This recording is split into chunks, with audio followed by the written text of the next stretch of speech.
Hi, I'm Roxanne Woodiwiss. Having recently attended ROSPA's NEBOSH National General Certificate course, I was delighted to pass with a distinction. With this in mind, I'd like to share ROSPA's top tips for passing the NEBOSH National General Certificate. They've certainly helped me and I hope they'll help you too.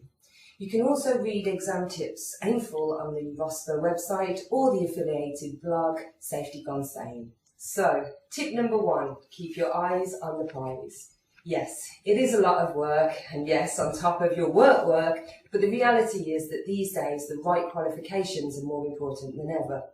In the latest poll, 88% of ROSPA members agreed that a nationally recognised health and safety qualification helps career progression. And you can only need to spend a few minutes looking at the safety-related recruitment adverts to be reassured that a NEBOSH National General Certificate really will help open doors. With this in mind, focus on the task in hand and prioritise accordingly. I know that I was so focused on passing because I couldn't face having to find time to resit. Tip 2, know what you're getting yourself into. The course is divided into 3 units, the first 2 of which are assessed by a written exam. Each exam lasts for 2 hours and each consists of 10 short answer questions and 1 long answer question, and all questions are compulsory. The short answer questions are worth 8 marks and the long answer question will be worth 20 marks. Time-wise, this means that you should give yourself 8 to 10 minutes for the short answer questions and 20 minutes for the long answer question and no more. I kept a watch on my desk throughout so I could easily keep track of the time I was spending on each question. Tip 3. Remember that the examiner is looking to give you points. The exam is positively marked with points awarded for the correct application of knowledge, rather than deducting for incorrect answers. This means that if you're not sure, you should still have a go anyway. You don't have anything to lose. It also means that it's your job to make it as easy as possible for the examiner to find places to award you marks. I'm talking legible writing, clearly numbered answers and an answer for every question. Tip 4. Attend a NEBOSH Certificate Revision course. I cannot recommend ROSPA's NEBOSH Certificate Revision course enough. It was only 3 days long, 1.5 days devoted to each paper, and by putting me in that environment with both an expert and my peers, it allowed me to practice 8 exam questions, get feedback on my performance, and get rid of any niggles that I had before the exam.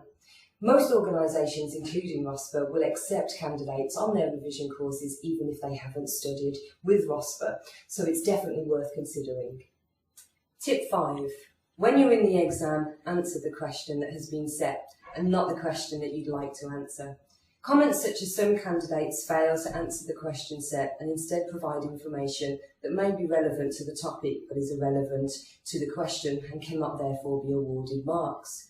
Or variations thereof regularly feature in the common pitfalls section of the NEBOSH Examiner's Report. Please make sure you avoid this by reading each question carefully. I read each question about twice before answering it. Tip 6. Apply the command words. Another common pitfall is failing to apply with the command word or action verbs when answering a question. We run through the following guide on the ROSPA revision course and it should help you to stay clear of this. Define. Provide a generally accepted definition. Describe. This is to give a detailed word picture. Explain. Give a clear account of or reasons for. Give. This provides with our explanation, normally used with instruction to give an example of or examples of. Identify. Select a name. Outline. Give the most important features. Less depth than either explain or describe, but more depth than in a list. State. A less demanding form of define or where there is no generally accepted definition. Tip 7. Condense your notes as the date approaches. There is time for reading through reams of notes with a highlighter in hand, but the days immediately prior to the exam are not this time. As the date approaches, you should concentrate on extracts that you can actually commit to memory. I purchased Ed Verrett's revision cards and found these really useful, but you of course can make your own.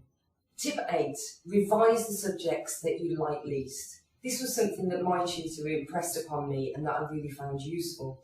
It's really tempting to delve further into the topics that you enjoy and that you understand, but when it comes to revision, it's the areas that you don't like or even understand that really deserve your attention. Tip 9. Always be prepared. Take the pressures off yourself by alleviating the potential for niggling anxieties. Make sure you are equipped with pens and a watch. You've double-checked the exam date, time and location, are fully au fait with the travel arrangements. Tip 10. Use past papers to practice your exam techniques. You can look at past papers as part of ROSPA's NEBOSH Certificate course. These are really the best way to assess the type of questions that you will face. And by practicing answers and submitting them to your tutor, you'll be able to gauge the depth of response required. Tip 11. Keep up to date. I'd also recommend that you try to keep up to date with safety-related news so that you can stand out from the crowd by including up-to-date examples in your exam answers. Free safety news e-bulletins are useful for this. So that's it. ROSPA's top tips from someone who put them to the test. Good luck in your NEBOSH exams, and please remember to like this video if you found it useful.